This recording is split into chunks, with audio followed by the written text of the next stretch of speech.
omulabi w'emikutu gyaffe gino nate mbaniriza nnyo mu puroguramu yaffe olunaku olwaliro mwenkyaliza pulezidenti wa ERP General Moses Bigirwa. General Moses Bigirwa olunaku olwokutaano twamaliriza naye nga waliwo ekiwandiiko ate kyeyatuleetedde ekirala kugambye kuluna anaava ku kwezi media group nga tayize byabufuzi yenenyanga yekka. Twebaza mwenna batulaba omukulu Peter Twesigye, Paulo Sengendo ekasande eri waffe Mirembe Kaweesa, webale nnyo webalire ddala okubeera ku mukutu guno. Mukulu Sali Sali omukyajinzi wa Batrawe ekasanda mu town n'abalala mwenna mbaagala nnyo ne bannakasanda bwe balaba bwe muti muleme kulowooza nti ebyobufuzi nabivaamu. Essaawa yonna nina ekifo kye ŋŋenda okwesimbako era ssebo omukulu Bigirwa njagala okukwanjulira abantu nasooka nenkola tactical withdraw nga balowooza sigenda kwesimbawo naye ssebo akalulu mwendi wafunye ekinyegenyege. Nafunye ekinyegenyege ate ne ssente ne zijja akalulu mwendi era ngenda kuvuganya.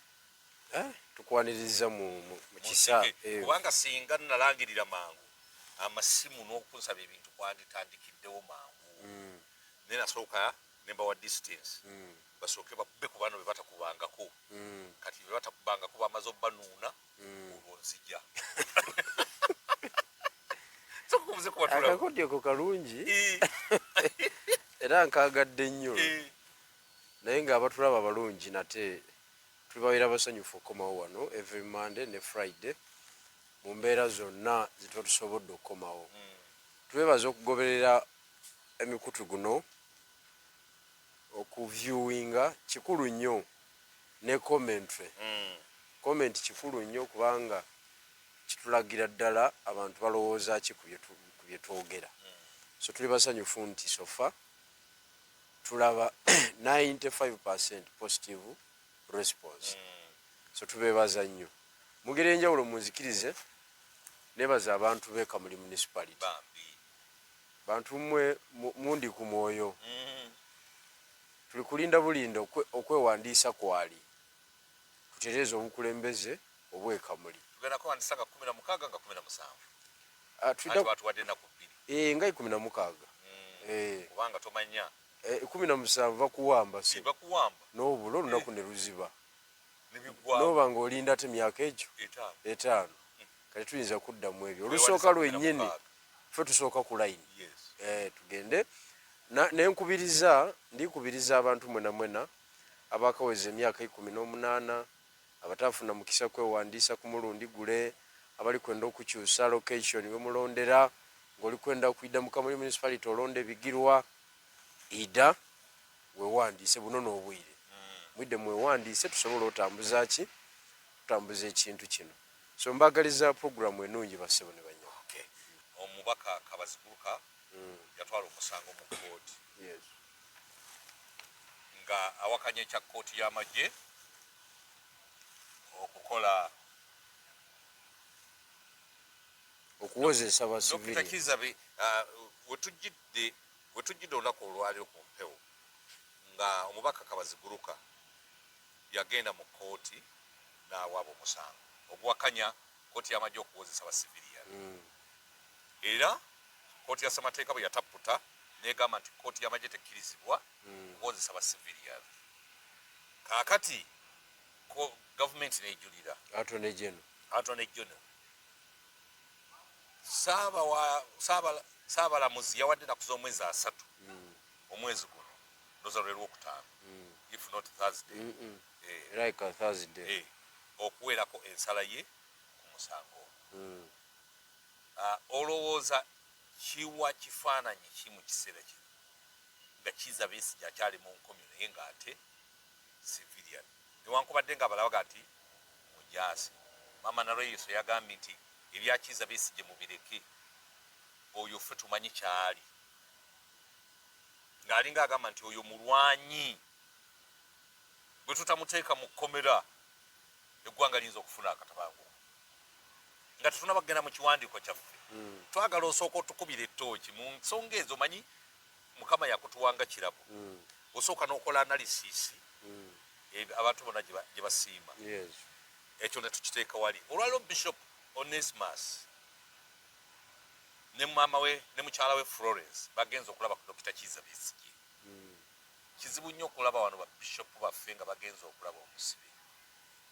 Kiwa kabonero ki eri gavumenti Bishop omulamba okuva Rukungiri najja alabe ku Dr. Kizza Besigye mukomere. Kakati kansokere ku Bishop okukyalira Dr. Besigye. Yes. Bishop oyo atwala Kigezi Diocese.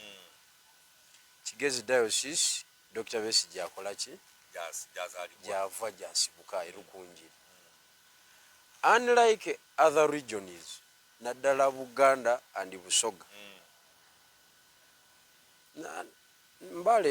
Mbale naye eri region 2 ezikyalemeddwa okubala ebyobufuzi mu Uganda.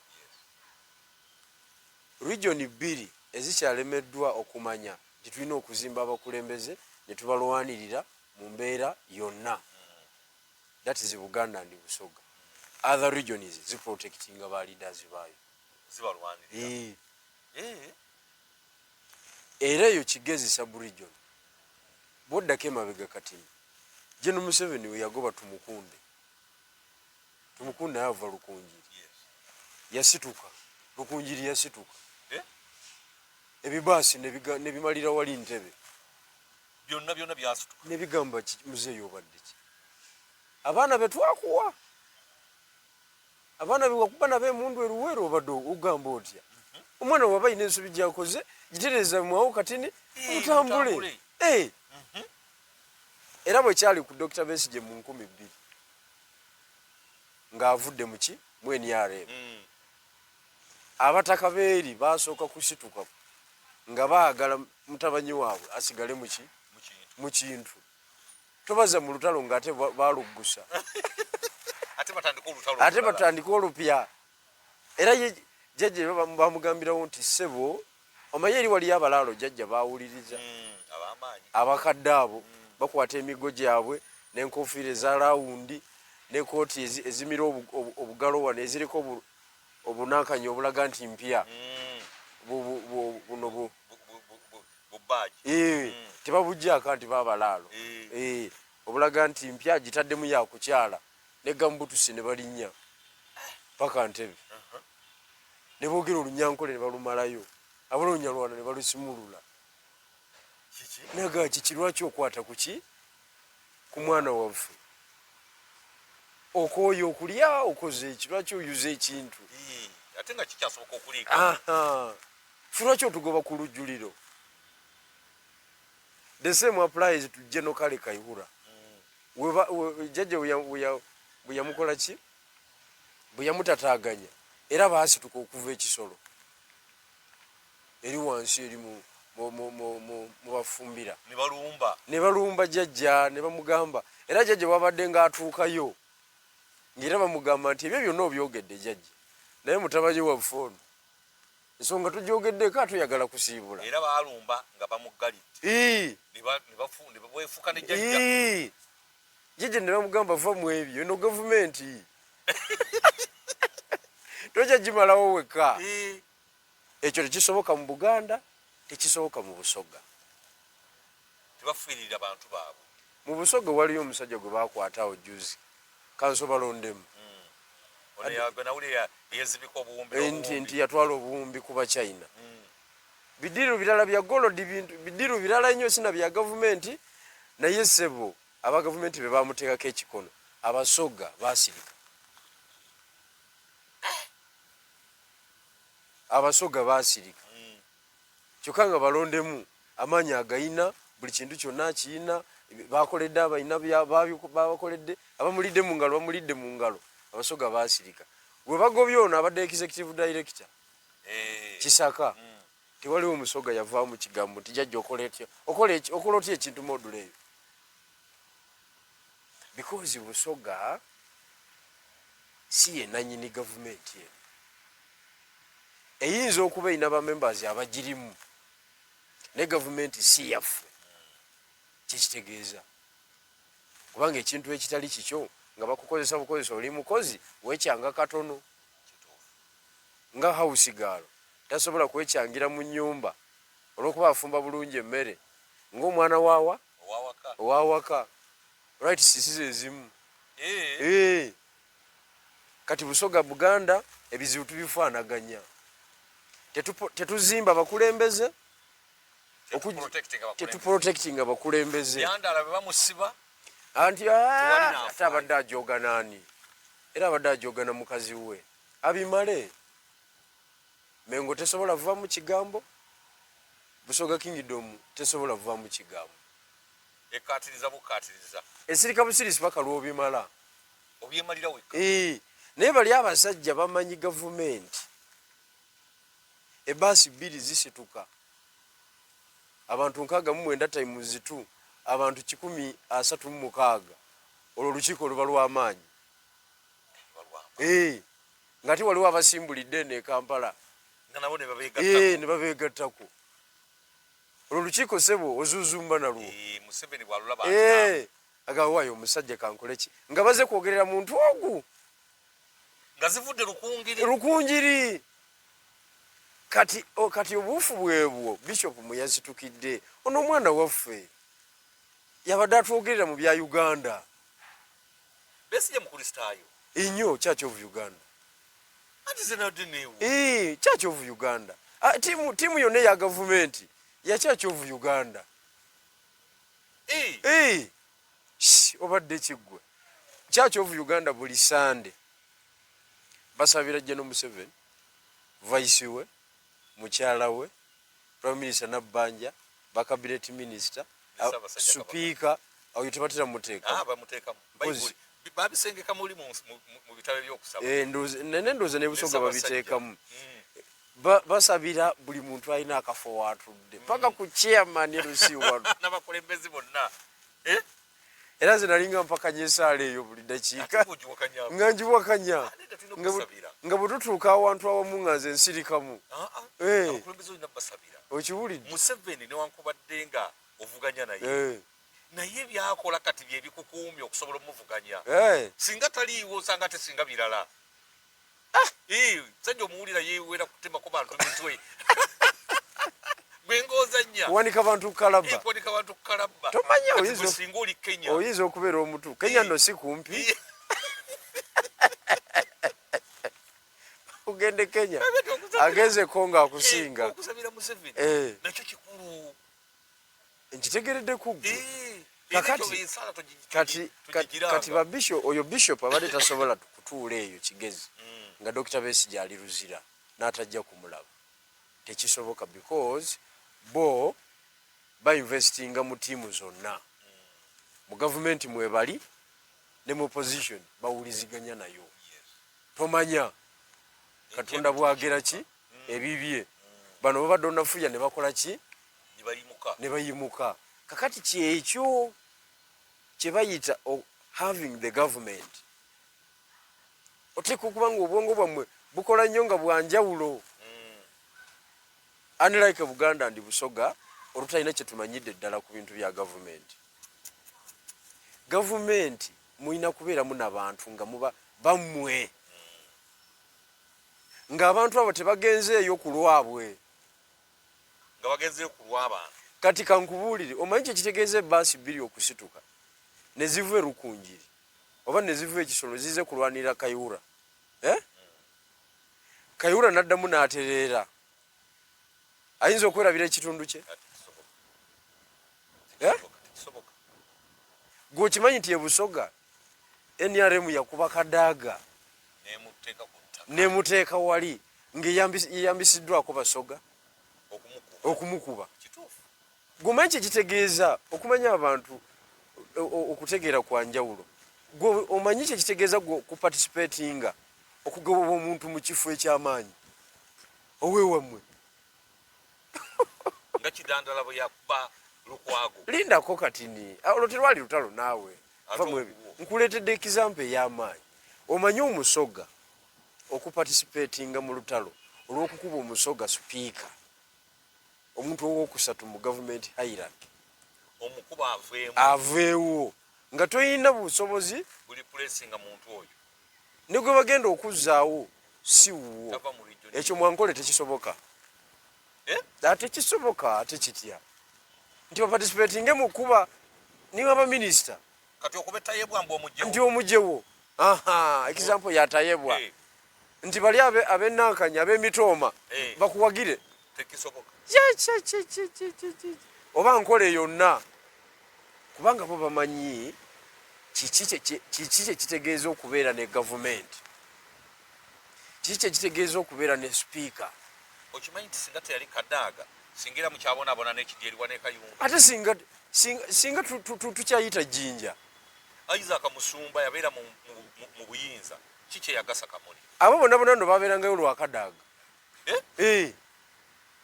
bonna bonna babeerangayo lwa Kadaga naye olufunamu otwanyi kati ninyo nga basimulula eke zivuge kukuba masasi nalaba mukyala Pasis namuganza ng'afumba ekyo kyennyini kyekyasuula Nuupu mu Busoga ekyo kyennyini kyekyasuula Nuupu mu Busoga butamanya. Tosobola kuddira Bigirwa gw'osanze n'Ekyagulanyi nga batambuddeko gwe baakakuleeta bakuleese kugattako so si kujjako kati akuleese tomufuula nti ye talina magezi oba tasaanidde kubeerawo kati gw'osaanidde kati obutamanya obwo buli mu Busoga ne mu Buganda tolina walalawo obusanga kyovulaba Nobert Mawe engulu w'amaanyi wasala Karuma najja eno anafuwa wadda wali bali balaba omudidi ogumuleese omusirikale mu maaso projekiti zaali mu kola eri byebabalabo tobanyumiza ebyo mutereevu naye ye sayini ya West Nile but bani ba representative ba Buganda politically bani ba representative ba Busoga politically olutalo luli Busoga olwaleero right now ng'ogyeko bye Museveni byabaddeyo n'alimbamu awo naye nga bw'omumanyi munasayansi ye mukubi wa kipindi mulungi nnyo waliyo ababaka abatambuza ssente za Anita Amongi nga za kudikampeininga Kadaga tumukube afulume naye kyokola oba okimanyi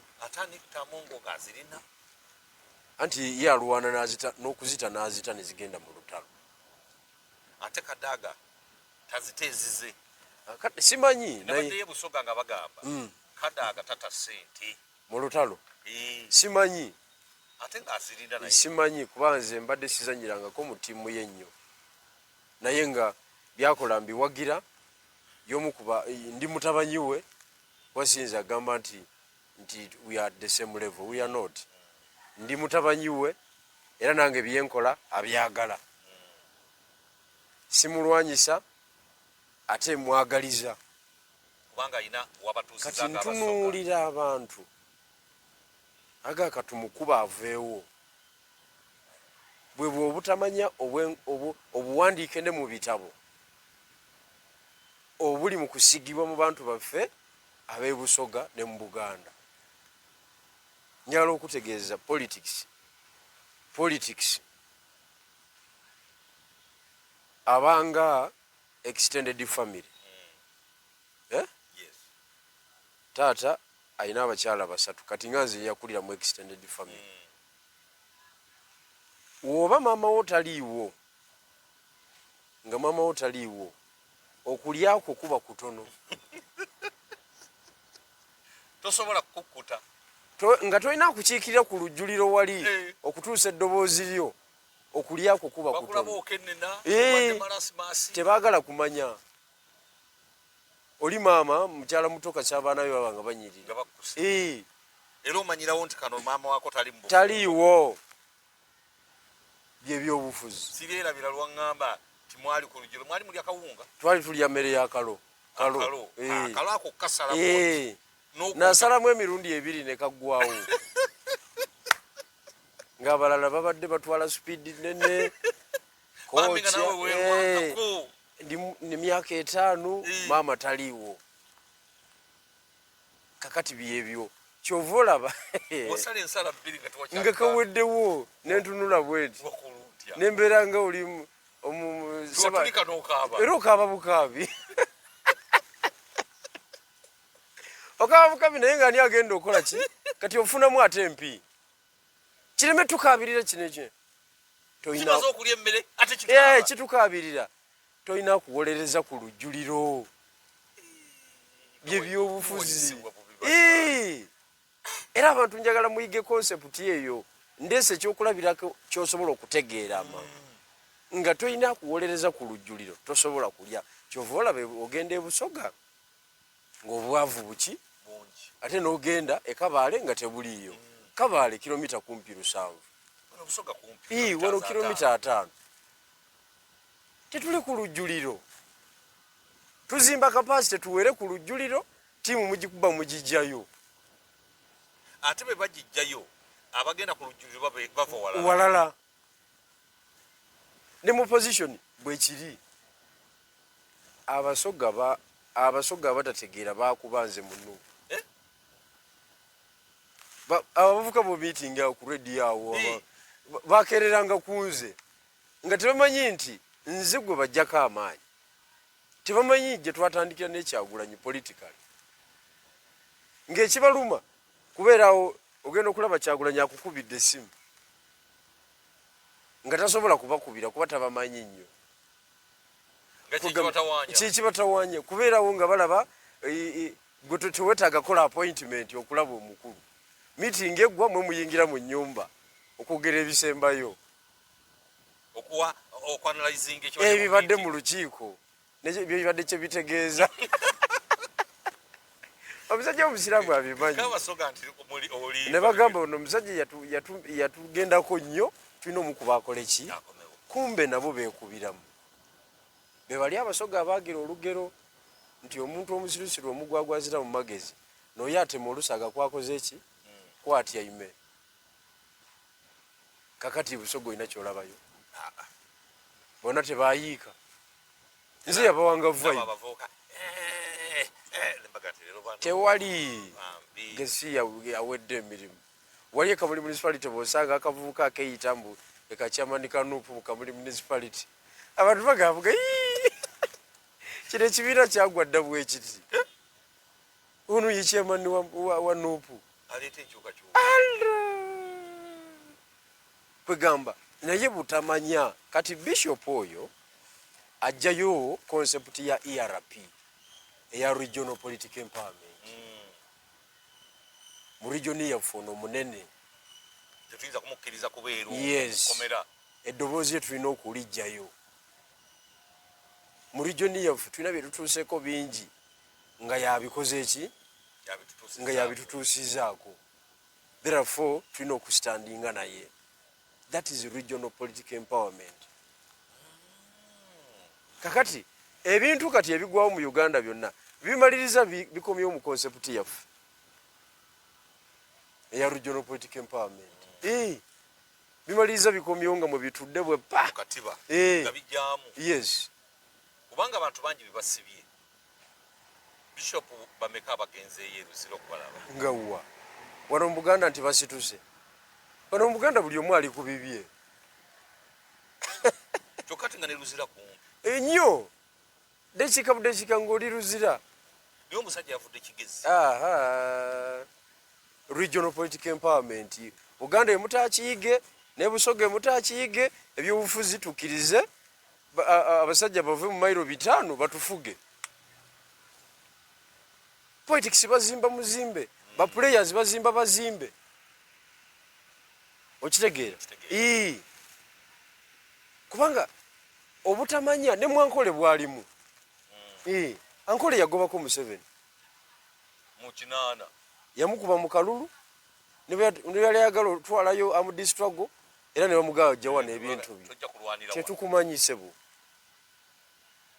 tiyabanyigira yagaba bugambi tebamanyi kuba yali aneguse omanyi mu buli kiseera Katonda abaako abantu banegula ne bafuna okumanyisibwa n'okumanya okwenjawulo okusinga ku balala kati Mwai Museveni n'alumba Buganda n'agamba olutalo lukandusembeze wali naye nkoze ntya nina okozesa the Buganda factor nyimirizeewo olutalo naye nga yali akimanyi bulungi nnyo alwanira nsonga ndala zaali ndala naye za kutematema keke ya gwanga za kugifuna na kugitwalira ddala era we yagifuna n'agitwalira ddala kakati kati yasettinga system gye mbadde nyala okwogerako olwaleero mu document eno system gye yasettinga ojjukira nayogera ku rabbit hole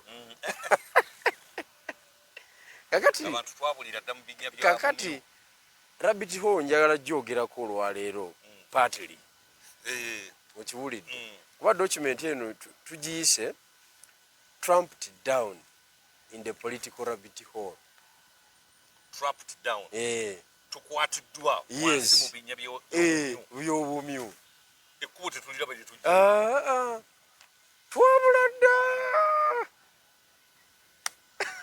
Twabula dda. Kakati wano tukugamba the opposition in Uganda has found itself trapped in a highly complicated political maze. Ekigambo maze omanyi kye kitegeeza? Maze, si maze, maze. Ekigambo maze kitegeeza complex system of passages or path between walls or hedges. Okitegedde? Ekintu okugamba okubeera mu mbeera ng'ogamba bankwate lino oyinza n'okukuba eddusu edda twakubanga ddusu ebyekijinga ebyo n'okuba yegaza amaanyi lyokwata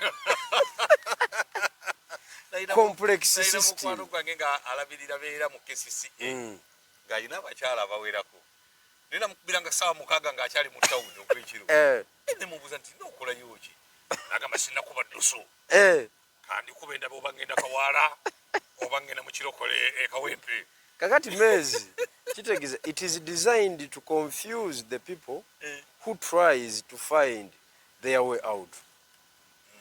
Yeye embeera omuntu gy'ateekawo okubatabulatabula nga mwagala okuva eyo muli mu kiziiro wansi mubuze mwagala okuvayo naye ng'ekuba muliraba kyekyo kigambo kati tuli kye tuyita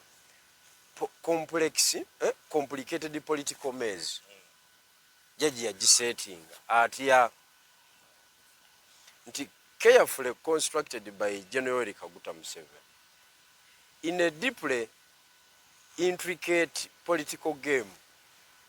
Ebigambo bino bikakali naye tujja binyonyola abantu kubanga omukutu gwaffe guno guliko abayivu n'abatali bayivu abaagala okufuna intellectual debate.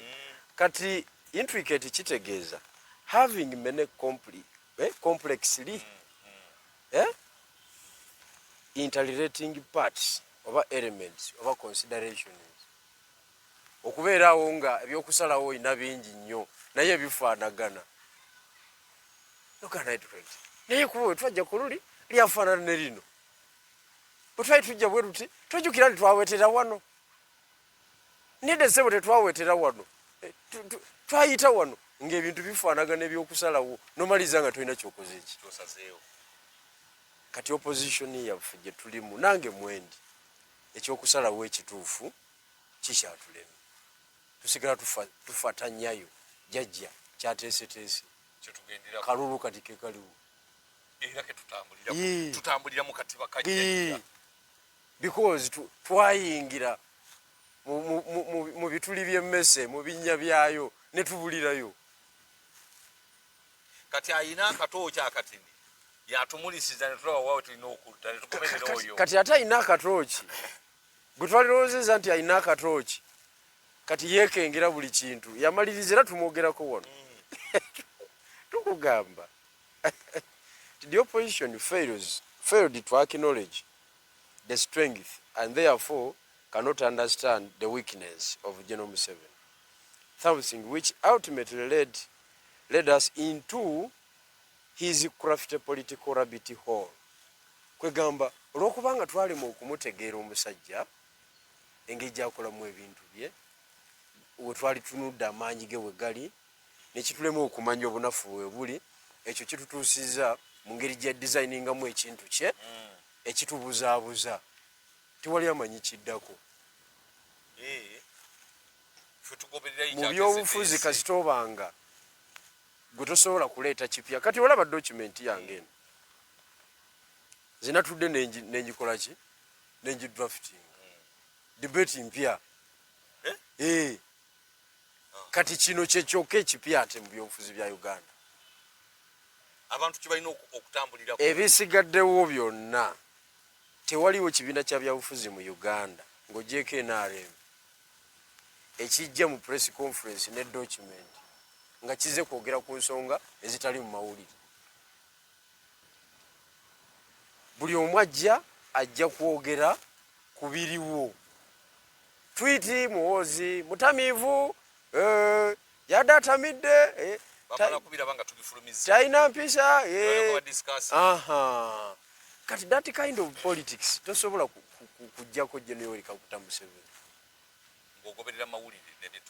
byayogedde era ze ebyokumbuuza ng'ebyombu President Museveni yayogedde bwati ne bwati bwe yabadde e Busoga obadde ogamba ki eyo levu nagivaako eyo levu nagivaako kati nze nakuseetinga nange ebinaagobererwa bwe twali tukyali mu people power nga twakava ekyaddondo nga twakamala nga jjajja tanatuyingiramu nga mukyali fresh twali tukola ebyobufuzi jjajja n'akwata penna olupapula n'awandiika ku bye tukoze nga mukyalina bamukaaku nga tukyaliwo mu ttiimu eri eya UYD nga bano bagunte bannayingira mu balubongo nga tebanaba kuyingira nga jjajja ate yagoberera ffe speed gye mwali mutwalirako ng'akwata peni n'awandiika ku bye tukoze naga nedda banzibye akalulu kano n'awandiika okuva mu gyataano nga bw'omanyi muntu wa history yakubanga agawandiika mu New Vision omwo agawanvu bwe gati nga respondinga ku people power bye tukoze naye kasita baabafulumya yakirabuukirira ekyo n'agamba n'abatuuzaamu since when nga nzaagoberera byakomaawo awo basiripa agent ne batuula era bwe twaboogerako wano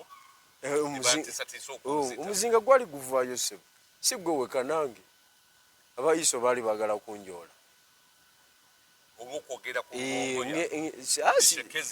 nze saayogera mannya anti kakati nze naleeta Fiore anti bwe wagireeta ne tubalaga nti Luwongoya siripa agent n'omuganda asobola okubeera siripa agent naye katwanna ne Luwongoya ne Bishekezi bo bamanyiddwa n'omuganda asobola okubeera aliko wano n'omusajja wa SFC nanga naye gwe kweza ebintu bye mwogera wano bitya nanga tiye musajja wa SFC n'avuga emmoroka n'ava eri yonna najja wano ambuuza ebintu bino ne munnyonnyola kakati kyenjala okutegeeza bwanakwezi General Museveni yasettinga ebyobufuzi wano nga bizibu nnyo era tukugamba nti that was a trap that we walked into unaware of its complicity and once we entered it became increasingly difficult to find our way out twayingira ffenna nno ate abantu baalinjagadde nnyo nzezeka eyakafubutukayo mu Rabbit Hole nezira ku lukalu babuliddwa amakubo agabajjayo kubanga bino tebabitegeera n'ekigambo Rabbit Hole tebakiwulirangako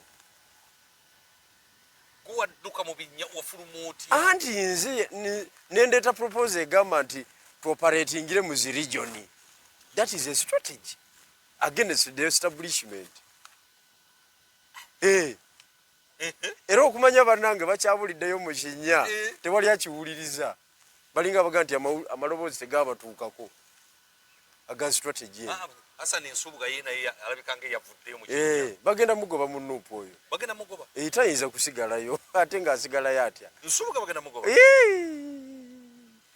kakati ageze agende mu press conference obe n'abayo wiiki eno obe olabe bafutuso gye bamuyisaamu eggaali Hassan Nsubuga ebintu byayogera ne yavudde mu kinnya eri Rabbit Hole buli wogenda deep becoming complicated. Oxygen yaggwawo light yaggwawo amakubo gabula obula eh otandika okusuffocatinga mu buli mbeera era bwe tugenze mu maaso tukugambye kakati eyenna embeera muganda wange Lutamaguzi gy'alimu kati takyamanyi byayogera ayogera ng'omuntu ayaya n'okufuna okisigeni ayogera kino ayogera kiri amanyi pawa Lutamaguzi amanyi pawa eni kati yalobotoka obuloboto alinga bana balalwa ab'okungulu amanyi pawa gemu ali mu rabbit hole kakati kati status y'abalutamaguzi tujogerako eno wansi tunaba tubatuuseeko njabba kugamba okiwulidde abalina ke bakivinga akati ninyo mu katiba kajjajja akalimu abanuuna mu bigumbagumba okiwulidde naye ng'omuntu wa wansi talina kyafunamu mu bintu bya lutamaguzi tewali because talina concept mpya gyaleeta tayogera academicale awooza abasajja abanyalwanda batubbyeko amataka bakoze eki mwajjamu temulina tuwali kyateeka ku mmeeza mwana wa kati ye tamanyi nti bwe mukwata gavumenti mugaggawala era bwe mbalaba bweti ku TV ngenda kwebaka byabajjega ebyo naawe abasajja balikuba emundu yakiyeekera kituufu ne bakwata gavumenti tebalina byakwambala tebalina ngoye tebalina ngato tebalina ki kiki kyekitegeeza okukwata gavumenti kugaggawala kumanaginga budget ya kati oyinza okwewuunya nga bavuga zimpenkoni tosobola nga be batemata sente kati oyinza okikozesa as a weapon kati beetaaga lecture zino abo balutamaguzi mara nani takataka yote beetaaga kujja mu zino revolutionary lectures bategeere state and economy sosubira okulimba bantu bwagenda lutamaguzi waffe omuwulidde omusajja kyakoze ku TV nga ayogedde byonna ayogedde avuga tundura ya miliyoni 600 kyogamba bali bakiikirira bazivuga ezo ayogedde ayine muloka 6 muki mu lujja mulimu Benz compressor mulimu Emwero mulimu V8 Benz ya wansi eyo mulimu Majesta Crown ya miliyoni 2.5 bwaba agenda mu kuba etali dungi najjayo tundura eya waggulu ya America kati oyo akyali mwogezi w'abantu ba wansi kati abo nze tobaleetanga mu debate zaffe ffe tuli ku nsonga za muntu wa wansi abo bagaggawala naye baveeko so wano tukugamba nti the term rabbit hole is used to describe a situation that seems simple at first but gradually becomes more puzzling as you goes deeper into it. Eno term njagala abantu bagitegeere bulungi. Tugikozesa omanyi nga tunagenda ku term eyo nerabidde okusoma account bade muntu saasiri twetaaga ssente obukadde 10 okulaba nga tutwala omusajja ono mu kituufu nnyo twetaaga ebidongo twetaaga emotoka etambulirako ebidongo twetaaga ebipande n'ebirala akawunti yino gyoteekako ssente eri mu Centenary Bank olwo omusajja waffe yatuwaddeyo emitwalo 2 bambi yeebale nnyo yeebalire ddala era ngenda ziteekayo olwaleero yazituwa Friday evening ka message nkalinze tugenda ziteekayo olwaleero ku ssimu nga katuuse essimu yaffe account number yaffe eri 31 00 11 37 85 account eyo eri mu mannya ga Moses Bigirwa ne Kwezi Robinson muteeke ku sente tuwomerwe ebintu bino musajja ono bw'anaagenda mu parliament atajja kubanga ate kirasi ndala nnyo nga bwe tumuteekateeka tugende mu maaso so mbadde nkugamba nti tukozesa akagambo ako kategeeza nti bweyongera okukka wansi mu kuyingira nolowooza byangu kivula buli muntu yenna agamba nzija kubwe mupi nzija kubwa kansala Museveni tumutwala mutwala nange naye bw'omala okiyingira bwoti n'okiyingira munda wotandika okutegera kyewayingira mu nsi kya bulijjo Kyagulanyi ekitegeera luvannyuma nti nno kubanga waliwo bamugamba nabagamba mwaka myezi yali tategedde kyayingiddemu kati ate nzijukira waliwo olukiiko lwe twatuuze Kamwokya eyo ku kiyumba kya Chairman Nyanzi awo ekikalina ekyo. Olukiiko olwo lwe lwasooka lwe lwali olwa revolution yennyini olwasooka. Mu kiseera ekyo Muwanga Kivumbi yali atukuba bubi nnyo era nalabye Kyagulanyi ng'awanika Muwanga Kivumbi ono eŋŋambala ye abananfuusi nabo Katonda ajja basasula mu ngeri yaabwe. Twatuuza olukiiko olwo nga tutandika. Amanya genzijukira gaali gabaddemu nze kennyini Kakande Kenethipo, Derrick Mutema, Mukaaku Samuel Lubega Mukaaku, Lubowa Henry, Michael Mabike, Sulaimani Kidandala, Nyanzi Fred Sentamu, Yawe Eddie, ne baganda baabwe abalala awo babiri abato, ne mwannyina wa Kyagulanyi gwe bayita naani oyo, waliwo awo mwannyina awo amudda Namulime. Namuleme.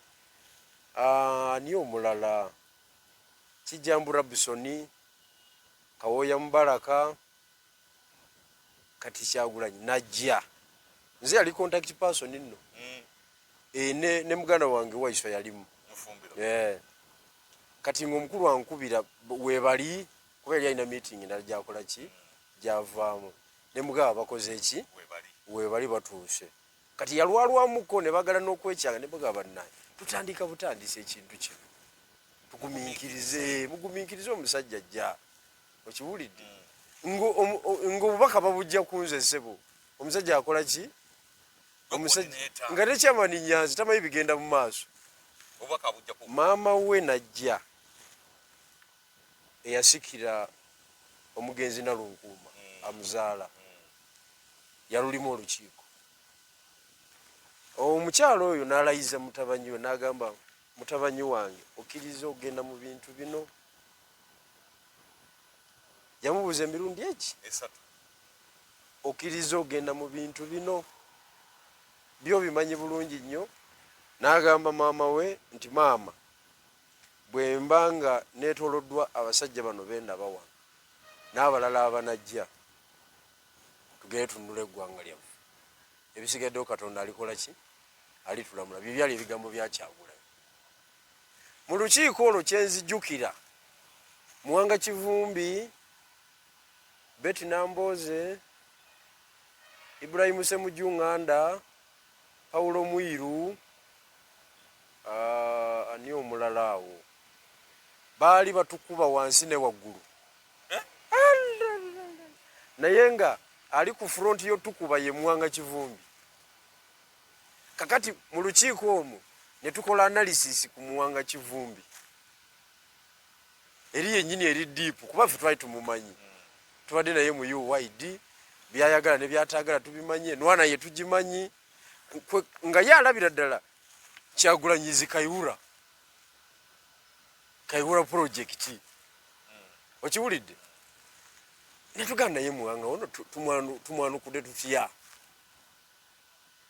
era nina theory generator mu lukiiko olwo njerabidemu naye njagijjukira generator mu lukiiko olwo mu kudescribinga Muwanga nenge gye tugenda omukola ki omukubamu era mu myezi ebiri twali tumumaze. Kakati such an historical meeting okubanga abantu abaaliwo mu kiseera ekyo olwaleero oyagala bagende mu political rimbo tebakukayanyiza ku kifo kyo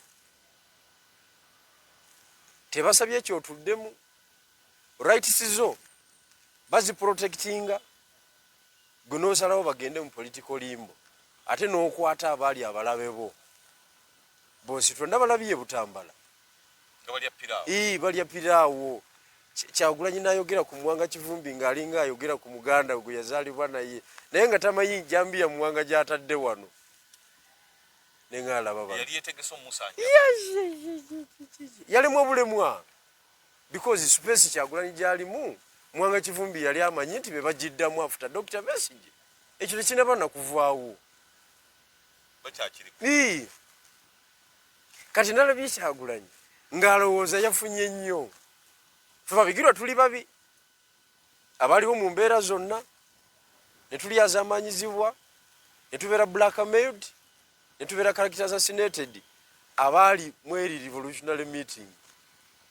Nali njikugambyeko eyo.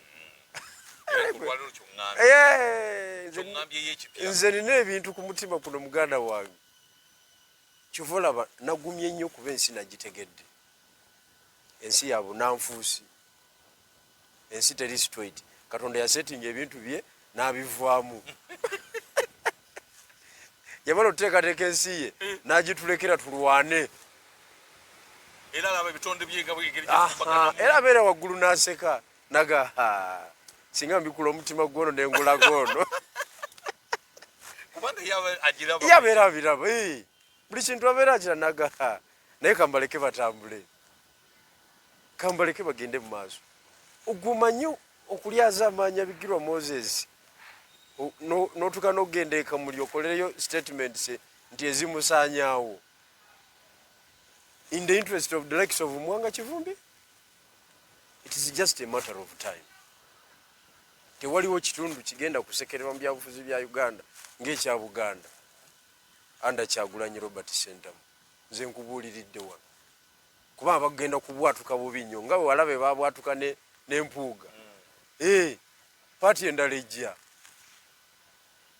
ya Mwanga Kivumbi girinde bulinzi nga mbaga. Tasobola because Katonda naye ateekwa okurespondinga. Bameka abalina enyiike ku mutima amaanyi gaabwe. Kuba nze ffe tuli ba byabufuzi, Kakandi Kenneth Paul, ffe tuli ba byabufuzi, tetwafuna mukisa kugenda mu kikuubo kunoonya ssente, tetwafuna mukisa kukola bwa looya. Nze saasoma mateeka, sina budde bugakima kati budde bugenze kati school fees na hip weight ey'abaana. Onkuba onkubira ki nkukoze eki era onvunaana ki for sure. Bigirwa ine nako ku mutima muganda wange but mweyo embeera yonna ina kugenda ku balonzi bebukuya bankole ebiga ebyo bitono kwezi ebyo bitono tulabanga kutulanga na muntu mu meeting n'omutemera ne ku sente ne mukola strategies omulabo wewo n'awangula n'omulengera ng'ali eri azina ekyo byali bigenda okunzita omuntu yakeranga n'asomba sente waka eyo bibeeramu. Nze nali mu kalulu eruweero 2011 I think nga tuleeta Brena Nabukenyo. Polling station gye nakuumako yali side zeno nga twawula Gombole yawula ne Wakiso. Twafunawo obululwaga asatu. Agent wa NRM n'aŋŋamba ekisooka nangwa mu kifuba gwe tuba tukuuma naye akalulu. Twava mu kanoonya ne tumala okanoonya ffe kennyini tukeekuumira.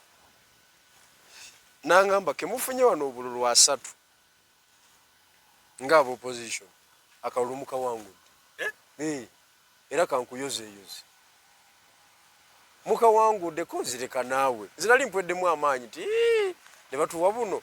N'aŋŋamba wano wavaawo kamu ku bubiri naye kemufunye asatu kano mukakoze eki mukamazi. Tugenda ogattagattamu olweggulo nga tuwanguza obululwaga asatu obwali awo era agent yo twajaganya naye ate nga abadde akumire n'aleeba. Kati local politics bwatyo bwabeera. Twawanguza asatu mu by-election yasooka twawanguzaga.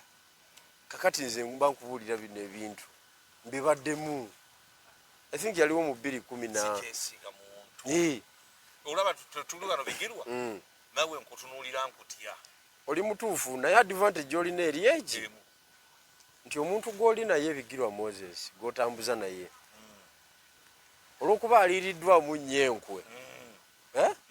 Kati nange ndi mu position ye defininga omuntu wange n'atali muntu wange. Kituufu. nomanya nti ono kwezi ye wange kwezi wange kubanga ne Saddam Hussein olaba naye yalina ababe butereevu ng'alina bawujjawujja eri naye ng'aliko ababe baabwe ne Gaddafi bw'atyo ne Gaddafi yalina ababe so kakati tobeerako na babe kakati ndi mu position emanya nti ono wange okusinzira ku jjengo lino lyetuva okukola ki lyetuyiseemu ono wange kati tolaba abaana abo gwe tulaba abaana abo bendi nabo mu ERP bazira nnyo eri ebyobufuzi byange nabalaba bambadde cepe amapesa ga Gomesi va ku abo eyo security team waliwo abali kati waliwo omwana Depo Francis secretary general waliwo Ngalula John omwogezi wekaliro tajja w'amaanyi nyinza okubeera biraabo benatandika nabo ERP tekisoboka ekiseera kijja kutuuka sebukwezi tusiba amataayi delegation nga zigenda tulinnya nnyonyi eno tugenze either kukwata buyinza oba kugabana buyinza tugenda mu nteeseganya ate kwezi onoobula kweyo delegation ate kati nze bwe mbula kweyo ate olwo ani abaana agenda amasuuti go galina amayitirivu kakati ebitabo mbirina kalwaki sigenda kugabana buyinza webale nnyo either kubukwata oba kubugabana ekyo kijja kuwapeninga nga tukyali balamu ekyo nkakasi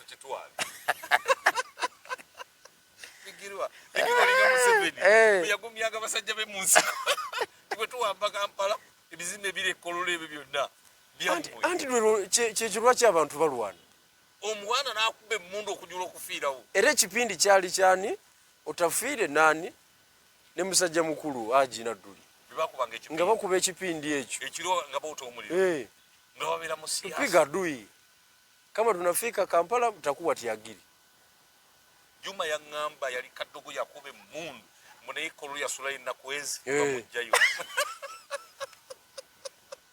namuga toka ranka ye yali ya wansi ne bamutwala egindi eyo simanyiyo mbalala mu ssomero ey'amagye Makenke nagenda n'asoma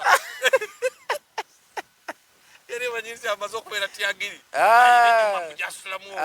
ranka ye yali ya wansi mulimu bali abafunirawo batunyefuuza abo basanga ne fridge zikyaliko bali abakyoli beerabya n'ozijja ku fridge ne badduka emisi nga tewali budde basangamu n'ennyama ekyali fresh basajja begabanyawo amayumba ga kuno nga afande awulira bulizi nti afande gundi yasula wali basanga bakulu bafumbi nga temuli alimu tebakulinda nakulinda kyovula wano ebyobufuzi kankubuli envaako ya General Museveni ejja kuditamininga abanaddako bwe tuneeyisa n'abaliwo gye banaagenda bano bakutawanya bano temuli makulu basobola okufumuka emisinde bokka ne tuyingira ebizimbe ebyo nga ne firigi zikyaliko za apartment zonna nga nkalu n'oteekaawo abasirikale babiri abakuumawo nga tokyayingira afande mwali kati afande abeera wano apartment ng'ozitutte omukono ogu libidde mumanyaga musajja gwe ng'ompadde African power bwetyo bwebeera bamugisha muntu abo bonna nga basula nakasebe kuyiika namba because abadde mupiganaaje ava mu lutalo kakati no byebyo kakati se tweyongereyo kati wano tukugamba bwana kwezi ana kwezi nti now having failed to find the path nti oluvannyuma lw'okulemerera okufuna ekkubo we are encountering one another randomly in the dark barren tunnel oluvannyuma lw'okulemererwa okufuna ekkubo mu kizikiza eri gye tuli tutandika buli omu okulwanyisa munne gye twekubira kubanga tomanyi ani gw'olaba ate olina ky'olaba n'amaloboozi wano tukugamba nti amidst the frightening sounds echoing through the void we have begun fighting each other each believing that other to be, each believing that the other is the enemy. Anti kyekyo bwe kiri. Tulemeddwa olw'okuba tetulina we tufuluma mu katiba ka jjajja kwetegereza. Bw'oyogera ndowooza gwe mulabe. Anemeseza okufuluma. Oli bw'ayogerera eri ng'amaloboozi ogawulira nti ani oyo nti mpuuga mukube oyo omulabe. Mumukube. Mumukube. Ku mutwe temukuba bigere bitta. Mukube ku mutwe. Ani oyo nti Bigirwa. Mukube. Okiwulidde? Tulowooza nti we are enemies amongst ourselves. Kumbe jjajja yatulemeredde okola ki? Okupanuwa ne tumenya ne akatiba ke ne tukamenyamu. Naye n'atandika okukola ebyobufuzi ng'agobera bye tukola. Jjajja yalina ekigambo kyeyogera. N'agamba nti ye ali mu kiyungu yateekateeka. N'atuwa ku ssowaani. Yonna aba opposition tulamubeera. N'agamba nti waliwo abaagala okutesitinga sharpness ye. N'agamba nti naye tebajja kugifuna. Kujjajja yayogera ekigambo ky'amanyi kiwera muddo. Teyakuggwamu. Kubanga bw'abanga yatuteekerateekera opposition. N'agiteekawo. N'akuleetera mutabani we kapiteeni Lubongoya. N'amutuuza wali amanaging opposition. N'akuleetera kapiteeni Katana amanaging essente z'ateeka mu opposition. N'akuleetera Bishekezi amanaging oludda oluvuganya gavumenti. Then awo jjajja namuti alina amagezi. Jjajja era singa basajja baffe abo bonna bawuliriza programu zino ne baziwa obudde twandifunye ekyamagezi kigenda mu maaso kubanga bye tukola kati tebijjako gavumenti. Nina statement gye nalabye Oweekitiibwa Kyagulanyi I think yajjoogedde ng'ayogera yadde ne munnamawulire wa NTV. Omukulu yagambye nti akalulu tulina okagendamu kubanga tukimanyi tekagenda tuleetera results nnungi naye katuleetera abaki abakulembeze. Yagambye nti while elections may not yet bring the change we seek, ti akalulu kayinza obutaleeta nkyukakyuka gye twagala ey'entebe ennene. They provide a platform for good leaders to serve our people. Nti omudaala gw'okuleeta abakulembeze abalungi kaguteekawo. Akalulu kitegeeza akawagira bulungi nnyo. We would never have gotten Joel Ssenyonyi, okay, if we had not engaged in the last elections. Tetwalifunye Ssenyonyi. Kikyatugaseeko. Ye anti nkubuulira ki kyayogedde. Tetwalifunye Ssenyonyi singa tetwegatta mu kalulu kakola ki akaggwa. Jowero osooka n'olaba achievements za Rebecca Kadaga. N'olaba ebbibira alizimbye. Ataddewo municipal ye Kamuli. Obutawuni abuwadde sola. Ye Kamuli kubanga nzi nakolerayo nnyo. Jowero Ssenyonyi Bisekezi okukola yalondebwa kiki kyagasizza. Anti kuggwa amanye ekituufu. Gwagenda deep atabulira mu Rabbit Hole. Gwoba okiraba naye ku ye alabanga Joel Ssenyonyi matabuto kubanga batematema ziri ezaalo okuzafuna. Gwate munnaye omuntu atambulira mu konvoyi ya jjajja n'ava wano n'agenda e Masaka mu Lumbe n'avuma jjajja n'amumaliriza n'akomawo mu konvoyi ye abantu ne batabaako ne kiboogera. Oye mukulembeze omulungi. N'agenda avuma Veronica Nannyondo n'amwogoloza oye mukulembeze omulungi. Mubaka munne gw'ataleete yamusooka mu palamenti. Kati wano wakugamba we may not achieve everything right away, but the process is slowly taking shape, and in time success is inevitable. Kakati omuntu yatugamba nti jjajja muwe omwaka nti omwaka gwonna emyezi bwezi kakati ate yayogera ebyo njagala osiibule tuve wano kubanga ati wanakwezi abantu bebatave mu rabbit hole tebajja kutegeera omuntu ajja akyusa ebigambo kati rero twogedde paragraph 3 zokka next week tujja gimalayo ku Friday ku Friday kati olaba abantu abaabulira mu kinnya ky'obumyo nti gw'obadde olinda bwa president bwe tugenda okuwangula akugambye nti tuyinza obutabufuna obwo akimanyi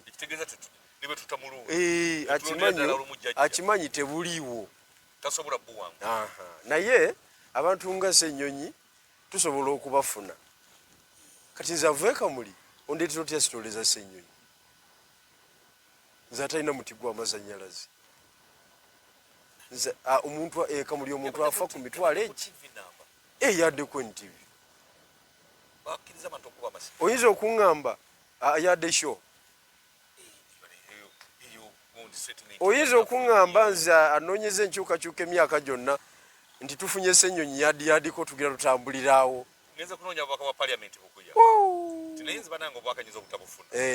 naye bano kabawangula obwakansala muganda wange ono kagende ku disitulikiti alukiikirire ku bwakansala bali abasajja babadde baagala ogende e Kampala oba obatadde kati kitegeeza nti ndowooza General Museveni atwala akalulu awo sigenda sofa General Museveni talina kompitita nze yali amulabuukiridde nzekka naye amaanyi gakyambuzi naye amaanyi bwe tunaagafuna sawa yonna tujja kulangirira era abalungi abalabi ba Kwezi Media Group ne Credible saawa yonna tuleeta ekipya singa sente zitugwa mu 5 bweziti omusajja ono gwentudde nayo tuleeta ekipya temweraliikirira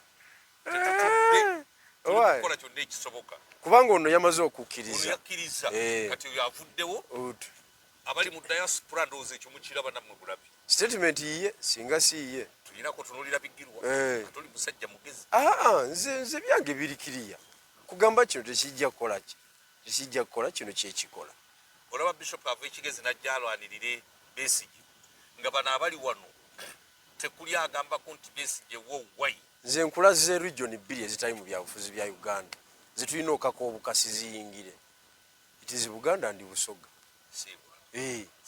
region ezisigadde zonna sebo ziri sharp nnyo ku nsonga ya power so basebo ne banyabo emboozi yaffe olwaliro bwete bwebadde nsaba mukkirize tugatte obusobozi n'amaanyi akawunti yaffe twagisoma wano kambasomere yes namba y'essimu eri 0772 849088 ne 0704 965 enamba ezo zombi za mugaso neza ezigenda ku akawunti n'okwesobola okuyitako ne tukola ki ne twetegeka nga bukyali bannanga ba diaspora mbebaza n'abawano ingini yabaagala nkwebaza akanyiriro kano kemulaba president wa ERP akalina mulimo gwammwe mwebale omusajja ono mujjukira gye tuvudde naye